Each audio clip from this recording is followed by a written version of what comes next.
네, 광야에 울리는 복음의 서막이라는 제목으로 우리 함께 말씀을 나누겠습니다. 이번 주에 신문 기사를 보다가 이제 눈에 띄는 제목이 있었는데 K 방역의 영웅이라는 제목으로 실시간 기사가 떠서 이게 무슨 얘기일까 하고 잠깐 살펴보았습니다. K 방역의 영웅. 아마 아시겠지만 K 방역하면 이제 코리안 방역 이렇게 해서 우리나라가 코로나를 대처를 참 많이 잘했다고 전 세계적으로도 칭찬을 받고 있는데, 그 중에서 대표적으로 많이 수고했던 정은경이라는 그 본부장님에 대한 이야기입니다.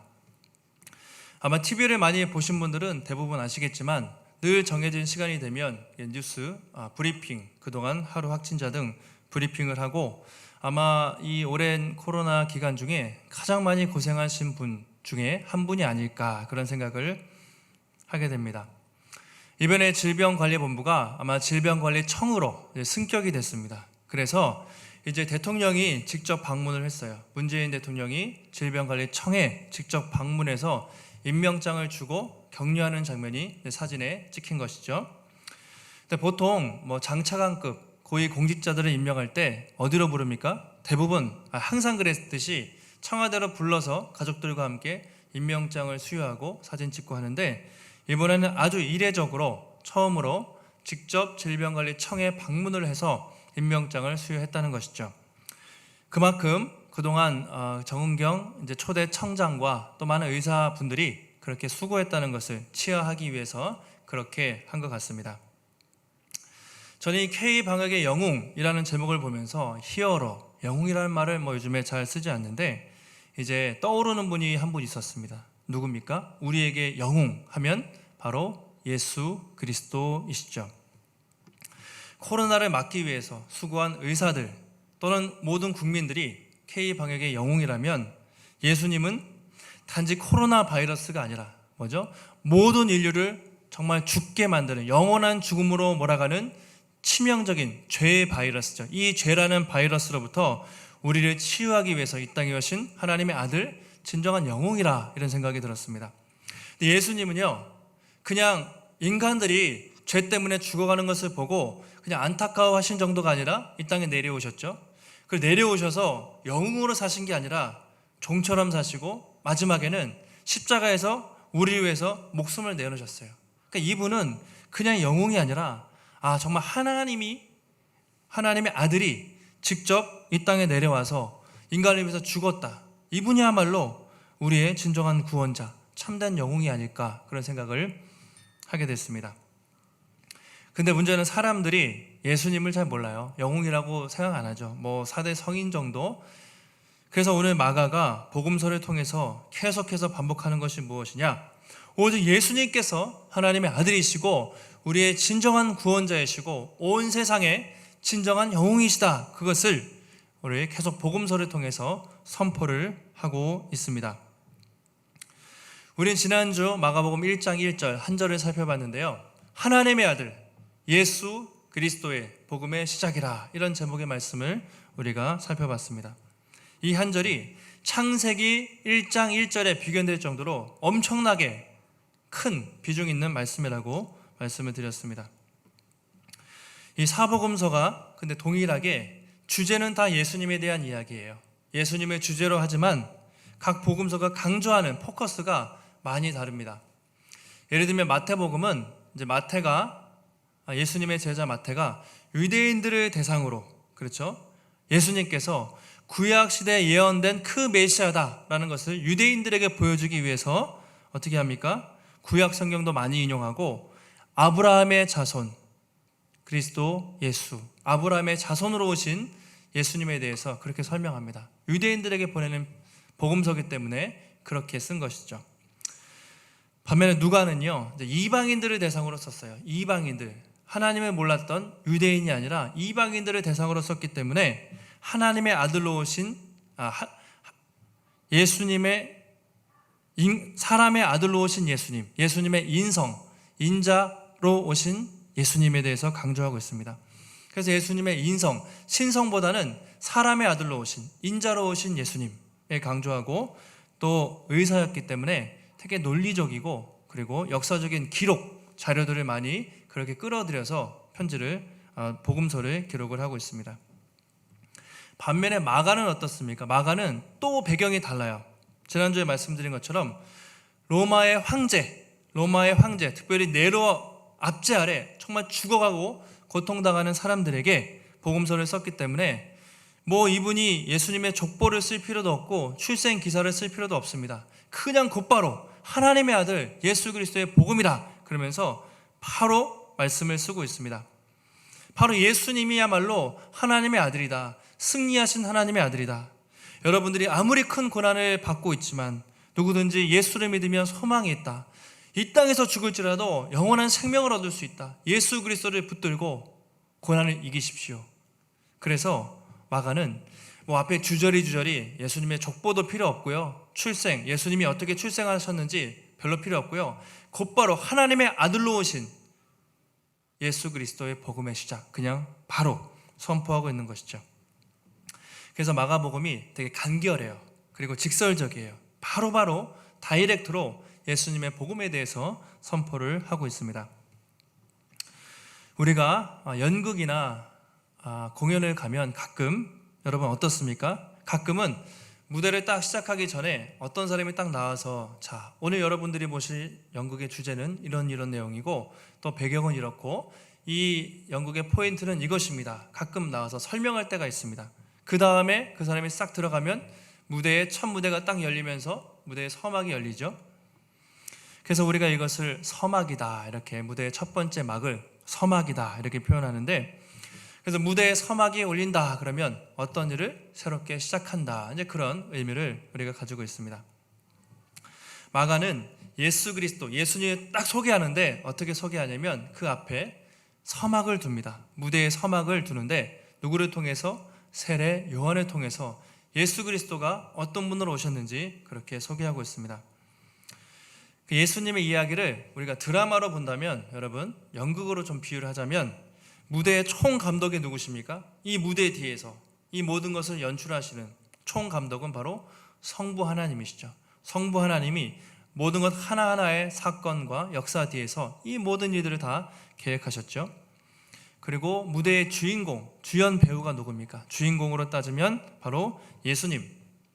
이 복음서는, 성경은 처음부터 끝까지, 구약 성경도 마찬가지인데요, 처음부터 끝까지 다 예수 그리스도에 대한 이야기, 예수님을 중심으로 흘러가게 됩니다.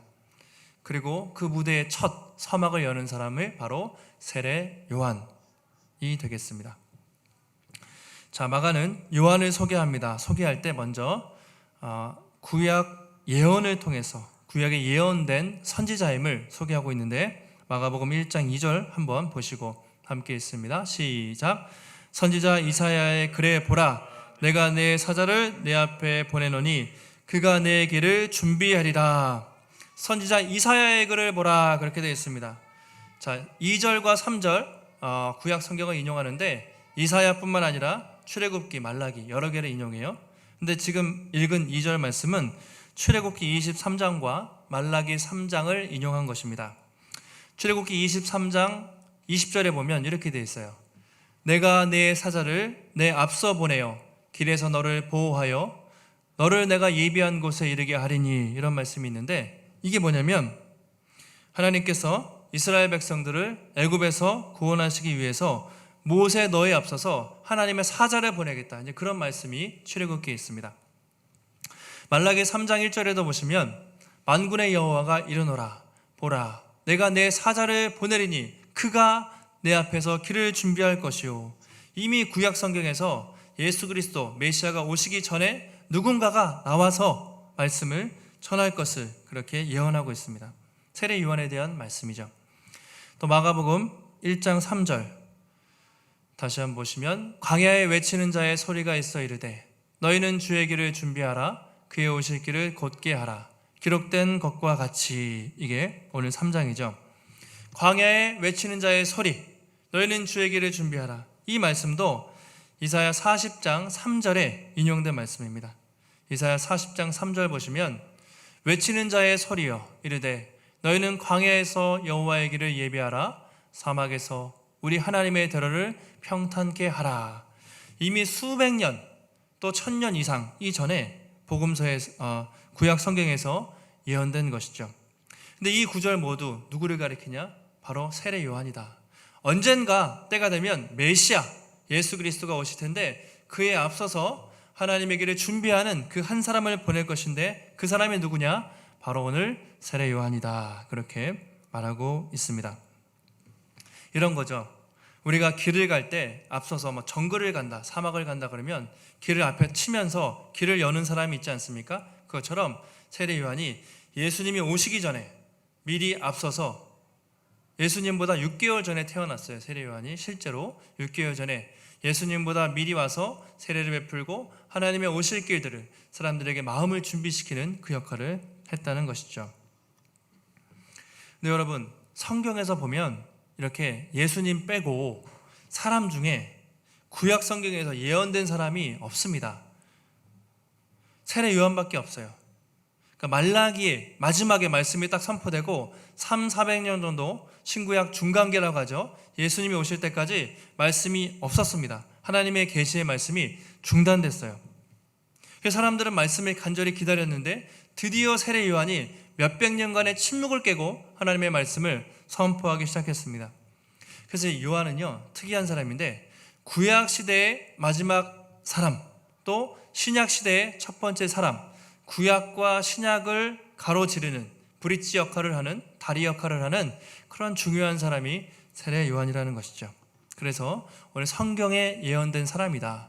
먼저 그를 소개하고 있습니다. 자, 그가 어떤 사역을 했습니까? 4절 말씀 나와 있습니다. 1장 4절 우리 함께 읽습니다. 시작. 세례 요한이 광야에 이르러 죄의 사함을 받게 하는 회개의 세례를 전파하니.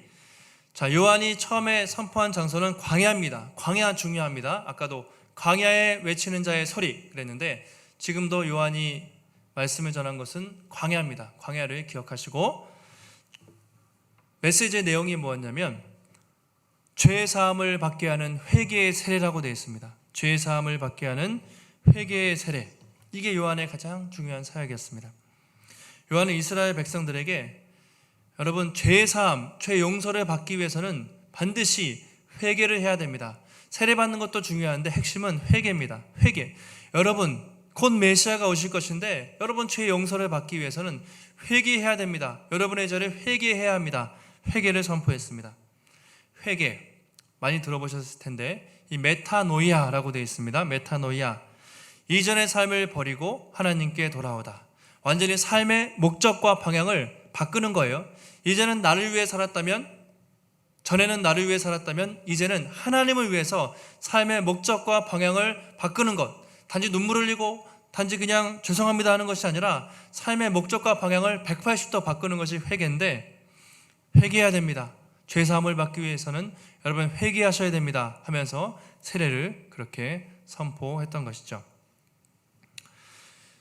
마가복음에는 좀 내용이 좀 짧은데요, 병행 구절인 우리 마태복음을 보시면 3장에 요한의 사역들이 나와 있습니다.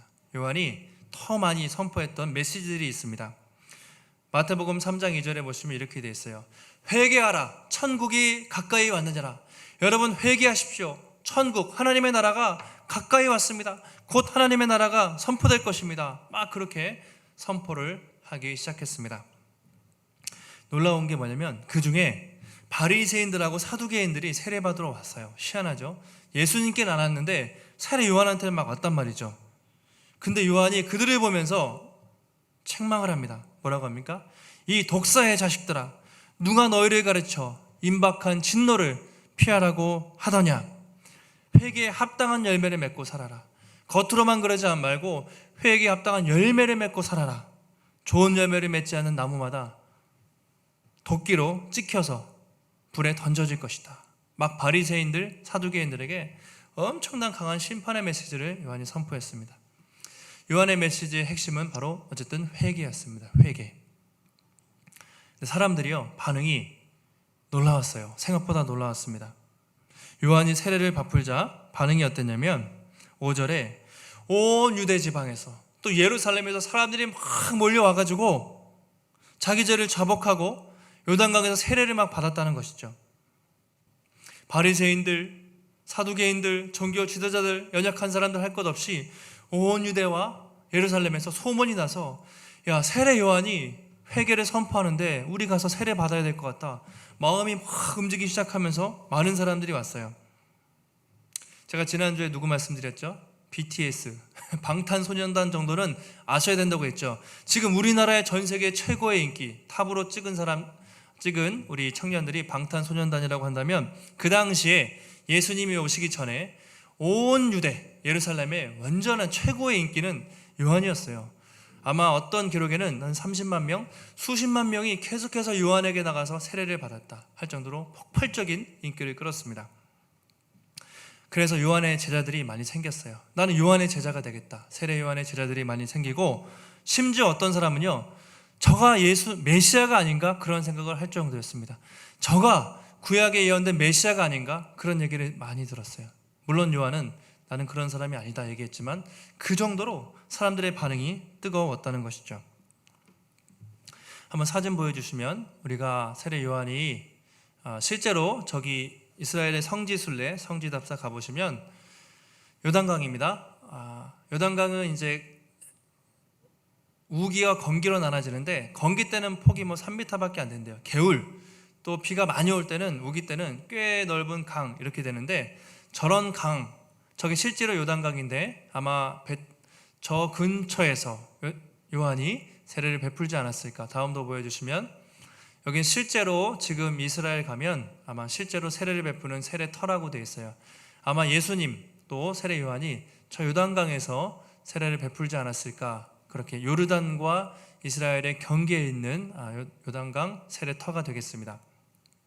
다음 보여주시면 저 유대 광야라고 되어 있죠. 세례 요한이 실제로 저기서 살았어요.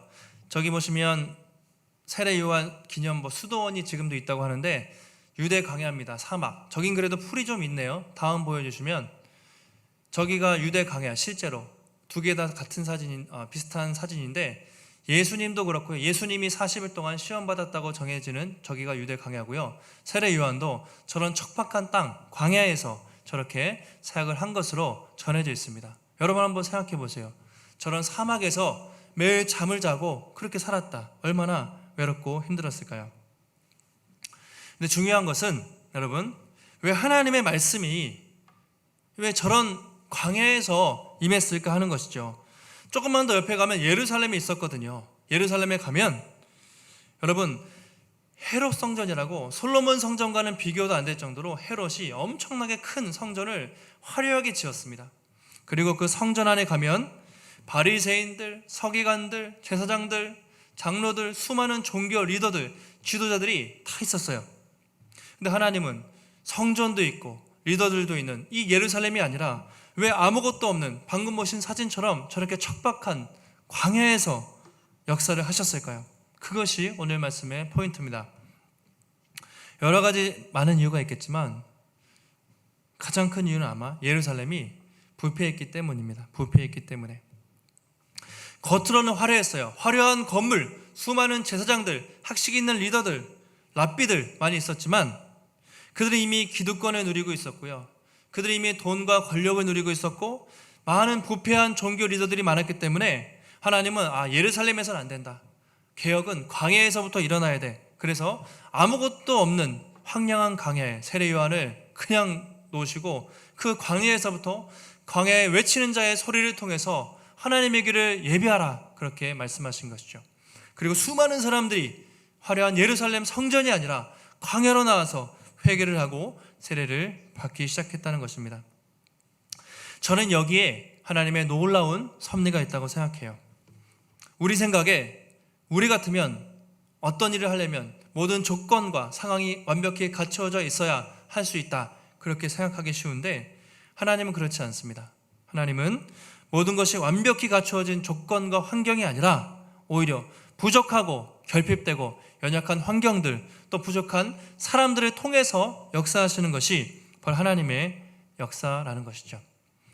하나님이 왜 이스라엘 백성들을 택하셨습니까? 성경에 보면 애굽도 있고 아수르도 있고 바벨론도 있고 블레셋도 있는데 수많은 민족 중에 제일 보잘것없고 약했기 때문에 이스라엘을 택하신 것이 아닙니까?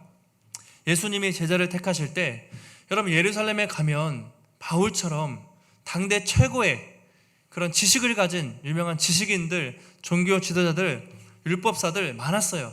그런 사람을 제자 삼지 않으시고 저 갈릴리 변방에 있는 총구석에 있는 어부들을 택해서 왜 제자로 삼으셨습니까?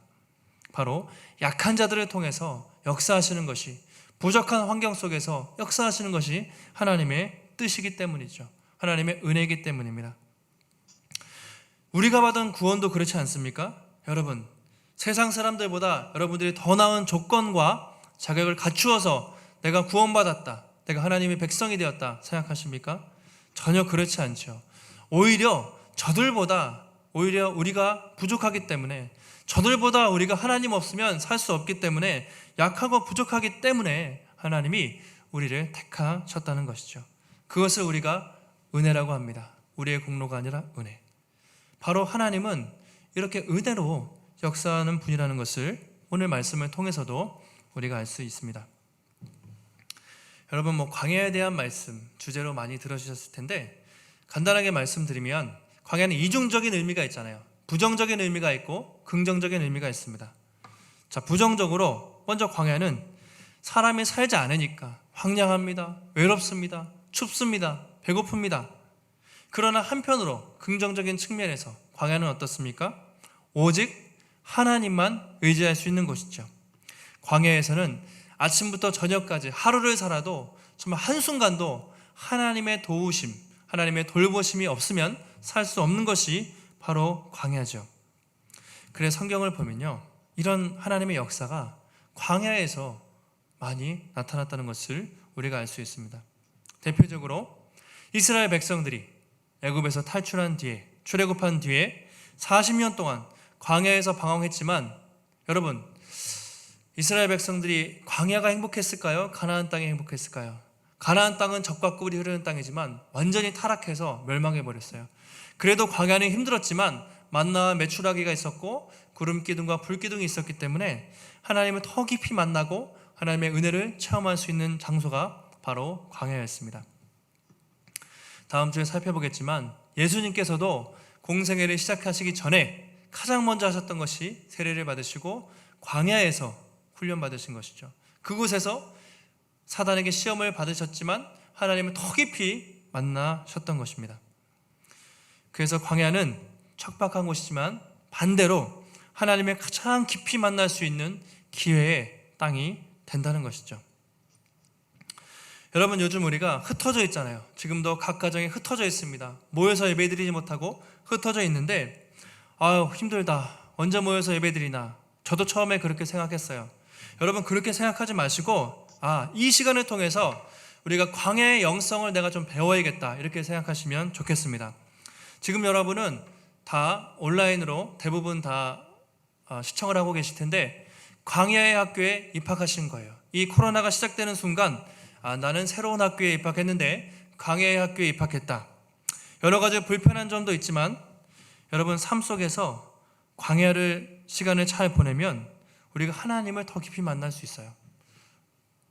우리 믿음이 성장하는 것, 꼭 교회에 잘 나온다고 해서 꼬박꼬박 예배 드린다고만 해서 성장하는 것이 아니라 고난을 당할 때, 또 광야의 시간을 지날 때 우리 믿음이 더 성장할 수 있다는 것이죠. 제가 아침에는 성경 큐티 본문을 보내드리고 있습니다. 예레미야를 보내드리고, 그 다음에 저녁에는 성경 통독, 신약 성경 통독 본문을 보내드려요. 그래서 큐티 여러분 최소 15분, 20분 정도만 하시고, 저녁에도 말씀 15분 정도면 읽으시거든요. 드라마 바이블로 15분 정도 되는데 하루에 30분만 제대로 투자하세요. 그러면 교회 안 나오셔도 매일의 삶 속에서 여러분 풍성히 하나님을 만날 수 있어요.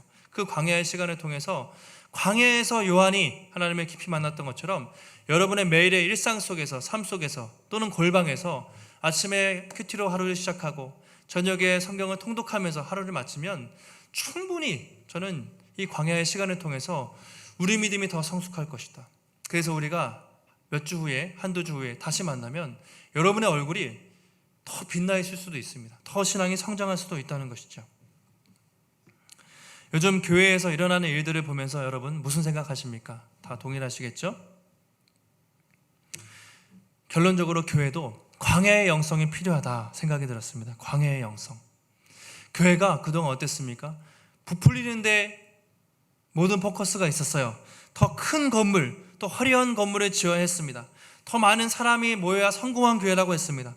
더 좋은 프로그램과 더 좋은 콘텐츠를 제공해야 사람들이 더 많이 모인다고 해서 그렇게 노력을 했습니다. 그런데 교회가 어떻게 됐습니까? 세상의 질타를 받고 있습니다. 이제는요, 교회가 광야의 길로 나가야 돼요. 교회가 모으는 것이 아니라 더 비워야 됩니다. 교회가 더 내려놔야 되고, 교회가 더 낮아지고 섬기는 방향으로 가야 돼요. 교회가 더 본질로 가야 됩니다. 본질로 가기 위해서는 광야로 가야 되는 것이죠. 광야의 영성이 지금 한국 교회도 정말 필요한 때가 아닌가, 그런 생각을 하게 되었습니다. 많은 사람들이 그러잖아요. 한국 교회가 문제다, 교회 개혁이 필요하다. 이거는 교회 다니는 사람뿐만 아니라 안 믿는 사람들도 다 알아요. 근데 거기까지입니다. 정말 철저히 회개하고 반성하는 교회가 얼마나 될까, 우리가 한번 자문해 봐야 한다는 것이죠. 얼마 전에도 이제 교회 상가 청소하는 분들이 여러 분 계세요. 1층, 2층 한 5분 정도 계시는데, 항상 점심 식사하시면 저희 교회가 마련한 그 쉼터 벤치에서 항상 그렇게 식사하시고 대화하시고 또 담소를 나누세요. 그럼 제가 점심에 항상 안녕하세요 이렇게 하면서 많이 친해졌는데, 그중에 어떤 아주머니께서 며칠 전에 물어보셨어요. 목사님, 교회가 왜 죄송해요? 이렇게 물어보시는 거예요. 이제 저희 교회 앞에 포스터가 있잖아요. 교회가 죄송합니다. 저희는 이웃을 사랑하는 교회고, 이웃의 안전을 위해서 정부의 방역 지침을 철저히 준수하고 당분간 대면 예배를 드리지 않습니다. 딱 붙여놨는데, 그걸 보시고 교회가 왜 죄송해요? 이렇게 물어보시는 거예요. 뭐 잘못한 거 있으세요? 그래서 아니요, 아시잖아요. 교회가 요즘에 많이 잘못해서 저희 교회라도 대신 죄송합니다, 그렇게 하고 있습니다. 그런 얘기를 드렸는데, 그분도 여쭤보니까 교회를 다니신대요.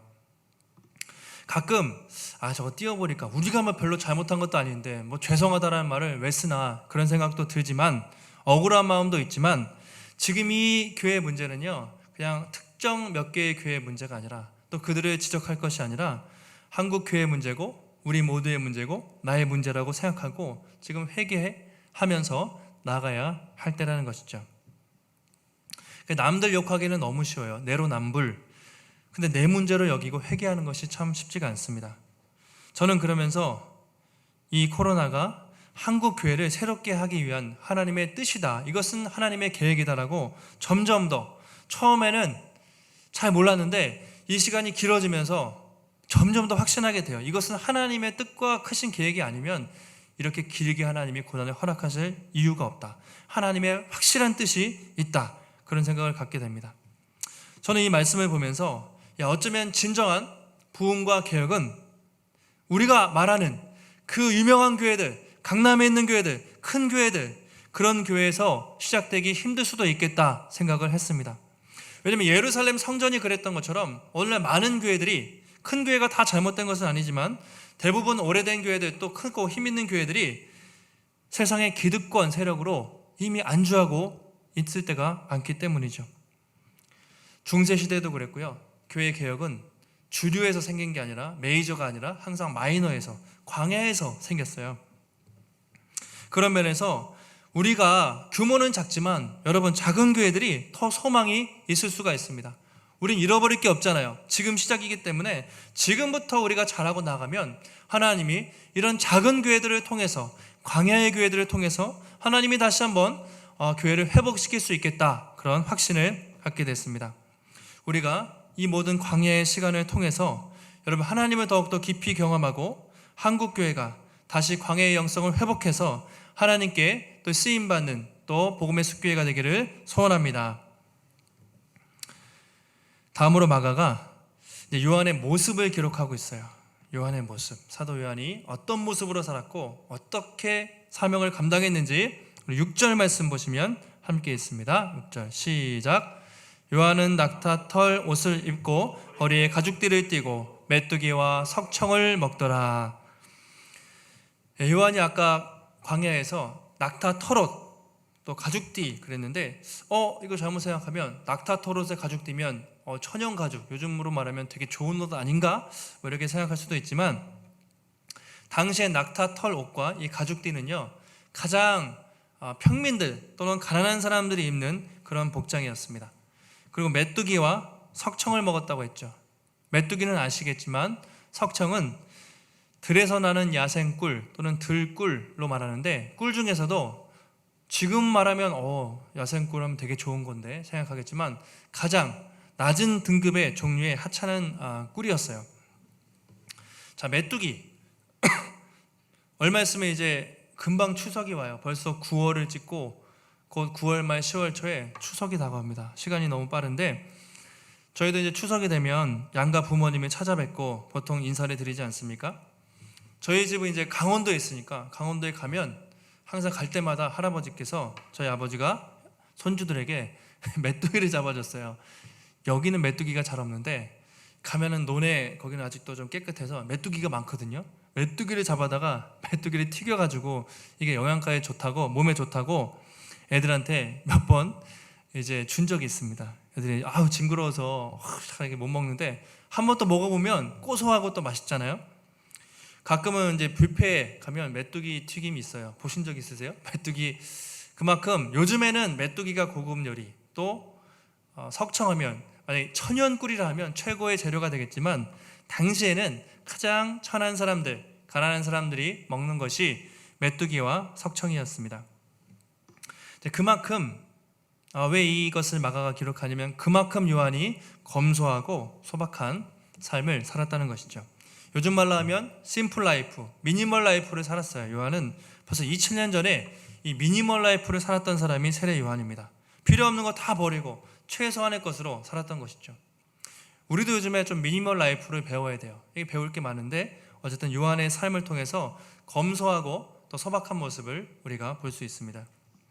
뿐만 아니라 검소하게 살았을 뿐만 아니라 사명을 충실히 감당했어요. 그것이 1장 7절에 나와 있습니다. 우리 1장 7절 말씀 함께 읽습니다. 시작. 그가 전파하여 이르되 나보다 능력 많으신 이가 내 뒤에 오시나니 나는 굽혀 그의 신발끈을 풀기도 감당하지 못하겠노라. 뭐라고 전파했습니까? 나보다 능력 많으신 이가 내 뒤에 오신다. 나는 굽혀 그의 신발끈을 풀기도 감당하지 못하겠다. 그렇게 말합니다. 여러분, 당시에 다른 사람의 신발끈을 풀어주는 건 보통의 종들이 하지 않았다고 합니다. 너무 하찮은 일이기 때문에 이스라엘 종들은 하지 않았고, 가장 낮은 노예들이나 신발끈을 풀어줄까, 웬만한 종들도 하지 않는 것이 다른 사람의 신발끈을 풀어주는 것이었습니다. 그러니까 무슨 말입니까? 요한은 내가 많은 사역을 하고 있지만 앞으로 오실 메시아에 비하면 나는 하찮은 노예에 불과합니다. 나는 아무것도 아닙니다. 그만큼 자기를 낮추고 예수님을 철저하게 높이는 것을 볼 수가 있습니다. 그러니까 요한의 삶이 그랬어요. 검소하게 살았고 정말 나는 낮추고 예수님을, 메시아를 높이는 그런 삶을 요한이 몸소 살았다는 것이죠. 요한의 이야기가 우리 성경을 사복음서를 다 읽어보시면 어디 나옵니까? 우리 다른 복음서에 보시면 요한이 죽는 장면이 있어요. 근데 요한이 어떻게 죽었죠? 참으로 허무하게 죽지 않습니까? 헤롯의 생일에 부인 헤로디아의 딸이 막 춤을 췄잖아요. 춤을 너무 잘 추니까 사람들에게 내가 나라의 절반이라도 주겠다. 너의 소원이 무엇이냐 물어봅니다. 근데 그 악랄한 딸이 엄마한테 물어보고 뭐라고 합니까? 세례 요한을 이 소반의 목을 잘라가지고 가져와 달라고 그렇게 얘기를 합니다. 그때 요한은 감옥에 갇혀 있었거든요. 헤롯이 엄청 고민했지만 자기 위신 때문에 사람들 앞에서 한 약속이 있기 때문에 요한을 불러다가 거기서 참수하고 그 목을 소반에 가져서 가져오게 돼요. 여러분, 그 구약에 예언된 위대한 선지자 세례 요한이 그 하찮은 아무것도 아닌 그 공주의 말 한마디에 허무하게, 그것도 소반 위에 목이 잘려 죽다니, 이것이 요한의 마지막이라면 얼마나 그의 인생이 인간적으로 볼 때 비참하고 보잘것이 없습니까?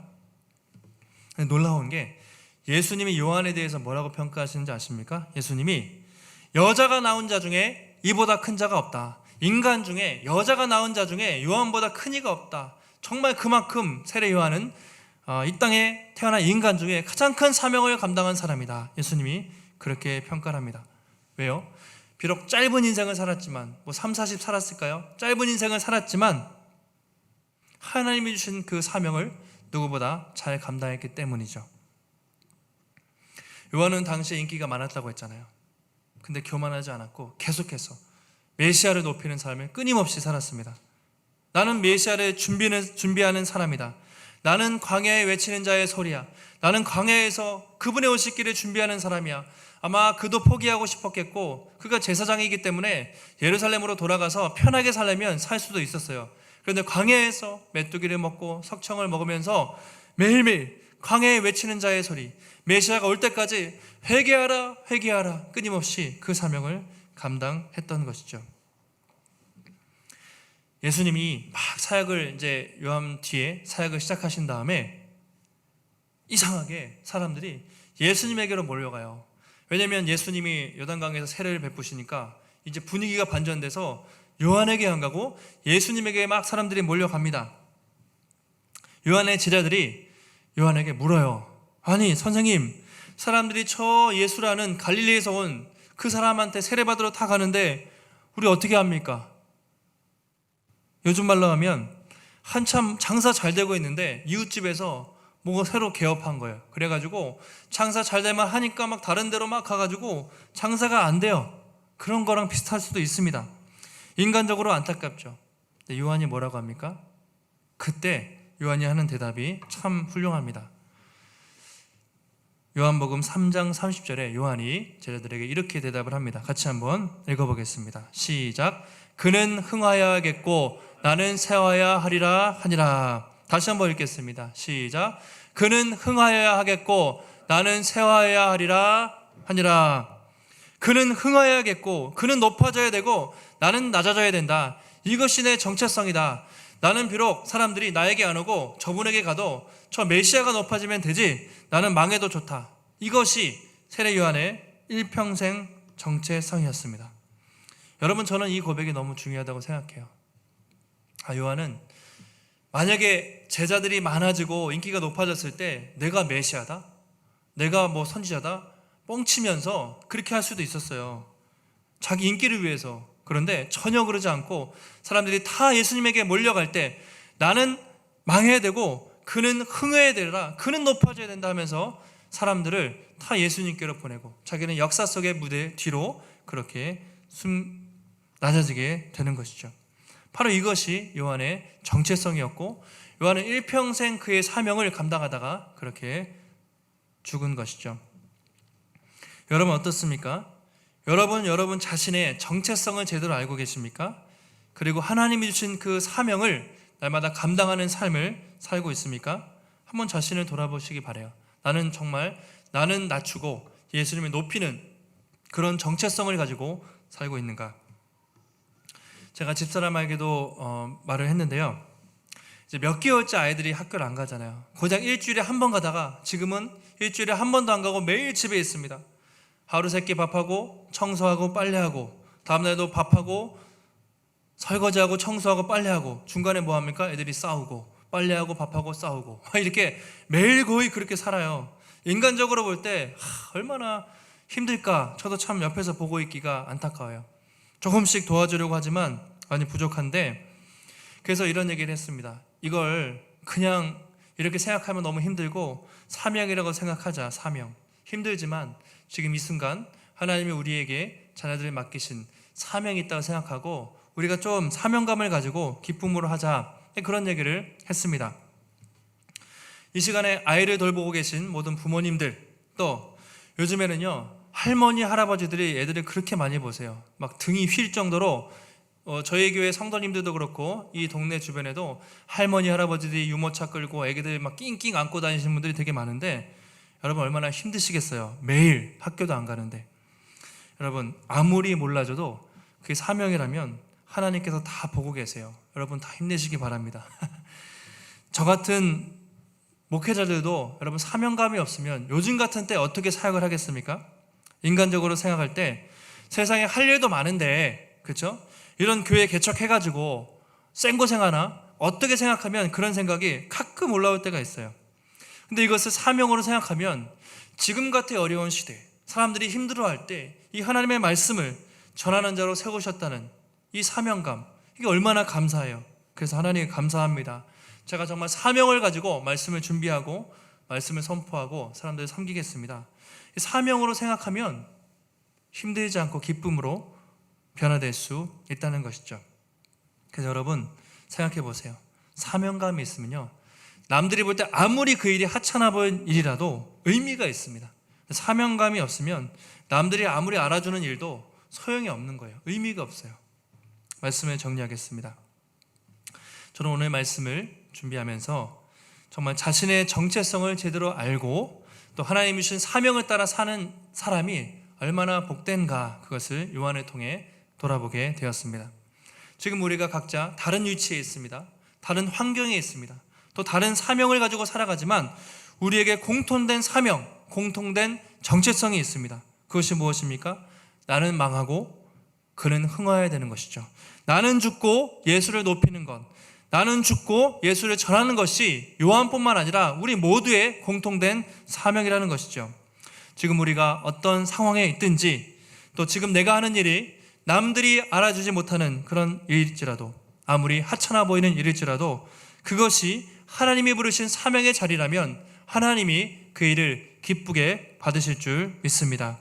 이번 한 주도 이런 광야의 영성을 가지시고 각자의 삶 속에서 여러분 광야에서 하나님이 깊이 있게 진하게 만나시고 그 하나님이 주신 사명을 잘 감당해서 정말 예수님을 높이고 예수님이 증거하는 사명자의 삶을 사시기를 주님의 이름으로 축원합니다.